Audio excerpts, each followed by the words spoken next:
What's up, everybody? George Morales coming at you again.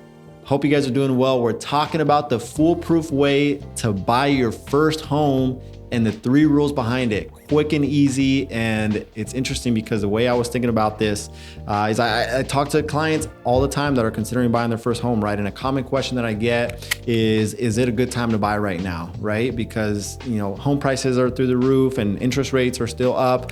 And so it's a valid question, right? You don't want to buy a house at a time where you expect things to change and it's a big investment. You don't want to put your money in something that you don't believe is going to pay off. So I am a huge believer of this, that if you use these 3 rules in this guide to buy your first home, you can literally buy a house today. And if the market were to crash tomorrow, you'd still be okay.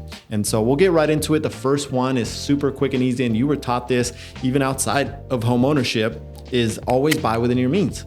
Don't buy something that you already know from the get-go is beyond your budget with hopes. I think a big mistake that I see is people think, oh, I'm gonna make more money, or this is gonna happen. I expect to get a raise. I expect to get a better job. I'm gonna graduate from this or get this kind of certification for my job or get this promotion, and you expect to have more money. And so you stretch that a little bit. And so buy within your means. And the reason why I say that is because I see it a lot on the mortgage lending side when I pre-approve people. Someone will come to me and say, I wanna buy a $500,000 house.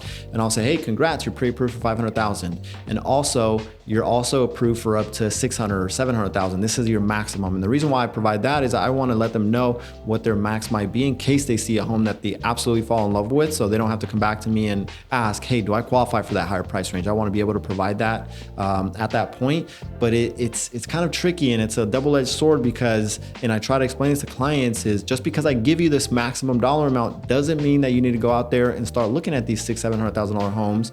Buy within your means, right? Because lenders and banks are going to allow you to qualify for up to 50% of your gross income if you have absolutely zero debt, and sometimes even more. And so when you think about that, your gross income isn't what you bring home, right? Lenders, we use gross income. We use before tax, before deductions type income on your pay stubs, but you don't bring that home, right? So when you think about how much you're gonna be taking on in terms of a payment, just know that your take home pay is gonna be a lot less, and you wanna make sure that you're not stretching that, right? And so the way to solve for this, and the recommendation that I make is that before you talk to a lender or a realtor, you sit down, whether it's you buying by yourself or you're buying with a partner or buying with a family member, whoever it might be, sit down and figure out what kind of expenses you have, determine a baseline monthly budget that you're comfortable with, and use this as an anchor point. And as you start the pre-approval and the home buying journey, let's say that anchor point for you or that comfort level is going to be $4,000 a month in terms of a mortgage payment. That doesn't mean that that's your hard stop and that you're going to use that as your hard stop, but use that as an anchor point and try not to stray away from it as you engage in conversations with lenders and realtors. In your mind, based on your calculation, based on your analysis, based on your budgeting, when you looked at your bank statements, when you looked at how much money you actually spend, that $4,000 is going to be a comfort level. So as you start talking to your lender and your realtor and you start going over your pre-approval and what the numbers might look like on the home that you're considering buying, that if the payment's under $4,000 a month, and you're good to go, right? You're cruising. But if it's $4,200 a month or $4,500 a month, now you're stretching beyond that comfort level, and it doesn't mean that you can't buy beyond that, but now you have to make some decisions as to whether you want to stretch it a little bit for a home that you really, really, really, really, really like, or if it's just kind of a whatever home and you're not super excited about it or doesn't check all the boxes, then you can say, I'm not willing to stretch my budget for this one. Maybe on another one, but not for this one. And try to, again, recenter and go back to and remind yourself consistently that $4,000 a month or whatever budget you set is going to be your max, because it's really easy to get excited, especially if you didn't set a budget, about these homes and that you end up seeing, especially when you see them in person. You'll see them fully remodeled, new kitchen, new stove, new appliances, it's got a pool, it's got this, it's got that. And it's really easy to emotionally make that decision. You get emotionally attached to a property and you're like, $5,000 a month, I can make that happen. I'm going to get a raise, I'm going to do this, I'm going to do that, and I'll get an extra job, I'll find a way to make it happen. but it's not. Remember that this is a 30-year mortgage. You're gonna be paying on this monthly payment for 30 years normally, right? That's the most common mortgage term that's out there. Buying above your means just sets you off on the wrong foot, right? Now you're having to work overtime, you're having to work extra shifts, you're having to get a second job, you're having to need help, you're having to cut back on traveling, on certain things that you'd like to do prior to home ownership. And that's when home ownership is not fun. You don't want to buy that way. So that's number one. Rule number two is buy with the intent to keep the property long-term. And what I mean by long-term is I'm thinking 5 to 7 years. I'm thinking, 5 to 7 years or longer than that. And it's interesting because I saw a chart or a graph that I'll put on this video here that shows the change in home value over 10 years or after 10 years of buying a home. And it's data going back to 1942. And so what we do know is that real estate values can fluctuate in short periods of time. And what can impact this or what decides this is economic factors. Is it, the economy, there's recession, there's jobs, there's interest rates, there's all kinds of wars, there's all kinds of things that can happen that the real estate market relies on and is dependent on. It's very integrated, right? And so this can cause real estate values to fluctuate in short periods. But what we do know is that over long periods of time, historically, real estate values go up, right? And so this chart that I'll put up here shows that since 1942, it's actually crazy. And I saw this several months ago and I still remember it to this day because of like the data that's shown on here. But every single year, I'm looking at it here since 1942, if you were to buy a home and then look at the value 10 years later, the value increase. And it's usually, most of these are showing like 20% or above in increased value or increased equity. And some of them hundreds of percentages, 122%, 155%, 158%, 57%. There's all kinds of growth in here. And there was literally 1 year, it's always been in the positive since 1942. There's literally only 1 year where it was in the negative. And that was if you bought a home in 2006 and then decided to sell the home 10 years later in 2016, your value of that home would have been negative 3%.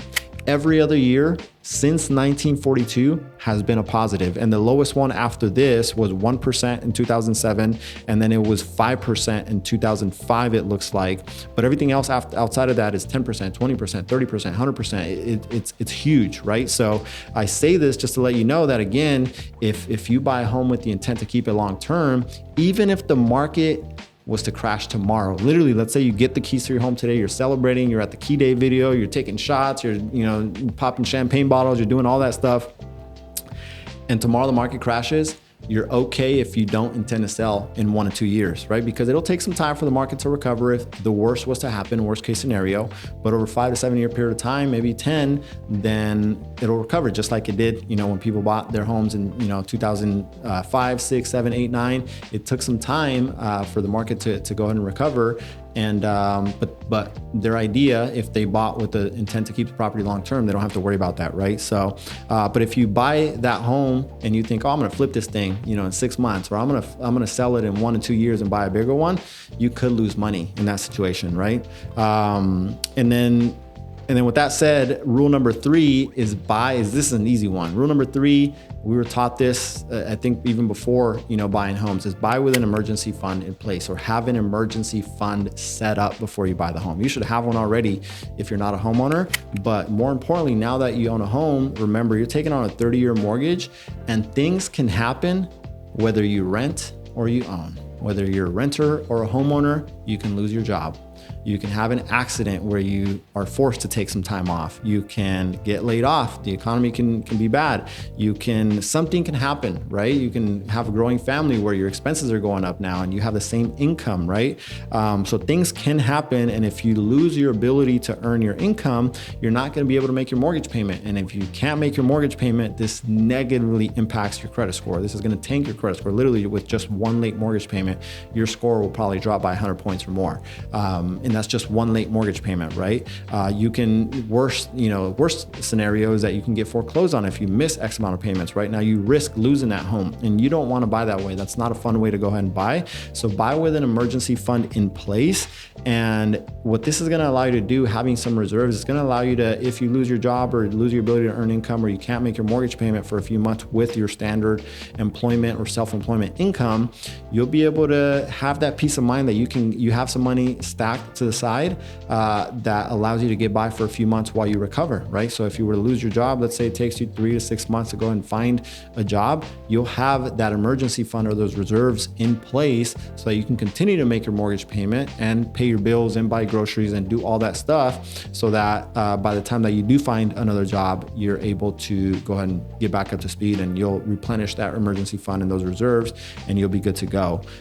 So as far as how much to save, this is a personal preference, but 6 to 12 months is a common suggestion. It's just a matter of how much risk you're willing to take and what do you think, right? If you lose your ability to earn your income, and let's say you make $5,000 a month or $10,000 a month, how long do you think it's going to take you to go ahead and be able to replace that income?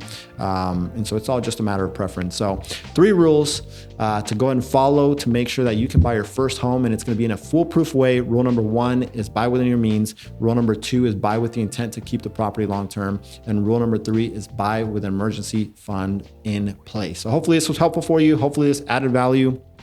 As a reminder, I am a licensed mortgage lender here in the state of California, so I can help people, and I love helping first-time home buyers. So if you found this helpful, share this with someone that it might add value to, and I hope to see you guys back. See you guys around.